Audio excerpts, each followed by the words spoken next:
Hello guys! Welcome and welcome back to my channel, and I know, yes, ganyan yung itsura natin kasi nga nasa bahay lang tayo. And right now, heto yung pinagkakaabalahan ko, ayan. So, another na pagkakaabalahan na naman sa bahay. Syempre, alam naman natin na kailangan natin ng maraming racket ngayon dahil magpapasko.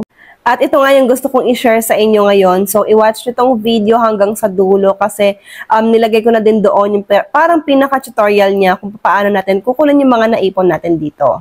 Ang pangalan ng app na to is Grow Your Fantastic Pet and libre lang siya i-download at available ito sa Google Play Store. Pag na-download mo na siya, kailangan mong mag-sign up using your Gmail account. Tapos, need mo din gawin yung iyong profile details para naman makomplete na yung pag-sign up mo. And then, pindutin mo lang itong next button. Kapag na-install mo na siya, magkakaroon ka ng parang virtual pet tulad ng aso, pusa, rabbit, ibon, ganyan. Iba-iba sila. So, basically, yung gagawin mo is papalakihin mo lang yung pet na pinili mo. Tulad nga ng pangalan ng application mismo. So, Grow Your Fantastic Pet. So, ganun lang talaga yung pinaka-main task niya. Mag-grow lang tayo ng pet dito. Para ka lang naglalaro, tapos habang ginagawa mo to, kumikita ka ng mga points. And ang pinaka-nakaka-excite, alam mo ba kung ano, is kahit hindi ka naglalaro, basta't naka-on lang yung app, may mga points ka pa rin nakukuha. Bali, maraming mga paraan para makakuha ng mga points dito sa app na to. So, yung pinakauna is mag-daily check-in tayo. So, bawat araw na nag-log-in tayo, nakakakuha tayo ng mga points dito. Number 2 is yung, syempre, pag-grow natin ng pet. So, nakakakuha din tayo ng mga points doon kasi nga, yun yung pinaka-main task niya. At yung pangatlo naman, yung nakikita nyo dyan na parang earn 2 times more. So, yan yung mga mini-games na pwede natin gawin. So, parang app testing yung task na yan na optional lang naman kung gusto nyo yung gawin, pwede rin. Pero kung ayaw nyo, just leave it as is. Huwag nyo pipindutin yung installed button. And then, next is yung ginagawa ko, ayan, nakaganyan lang siya, naka-on lang siya, tapos nag-grow na mag-isa yung pet.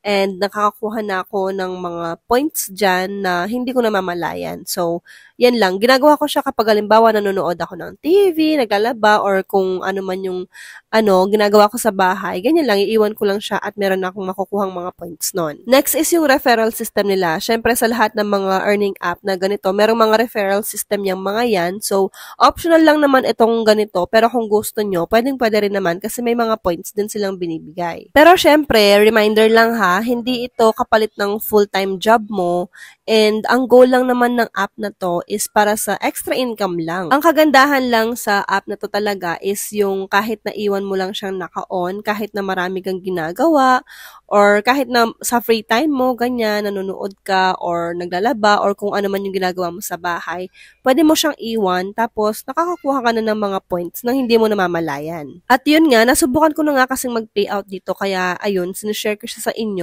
At kung gusto nyo din siyang subukan, pwede nyo siyang i-download. Nasa description ng video na to yung link niya para mas mapabilis yung pagda-download nyo. Sa pagka-cash out naman, dito lang tayo sa parang wallet icon na to. Tapos, piliin natin yung gusto natin gamitin sa mga option dyan. May GCash, PayPal, Lazada. Ayan. So, in this example, gagamitin ko yung GCash since pinaka-convenient siya for me. So, pipindutin ko lang yung option na GCash dyan.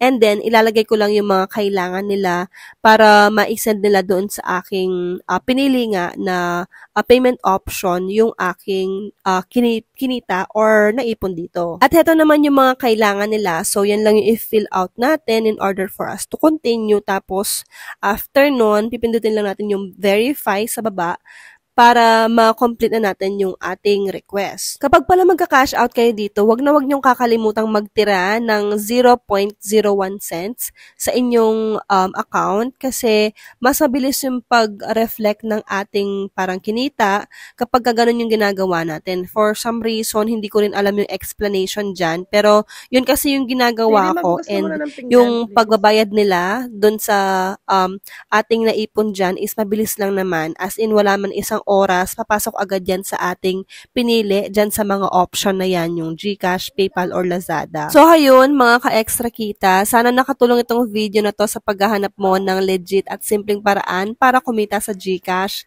Gamit lang ang phone mo. At kung may mga tanong ka, mag-comment ka lang dyan sa baba para sasagutin ko lahat ng yan. At kung gusto mo ng ganitong mga videos, please don't forget to like, subscribe, at turn on mo yung notification bell para updated ka dun sa mga next videos na i-upload ko pa. At ito naman yung proof na pumasok yung ating i-cash out dito sa app na to sa ating e-wallet, and ito nga yung ating transaction. At maraming salamat sa panonood and see you on my next upload.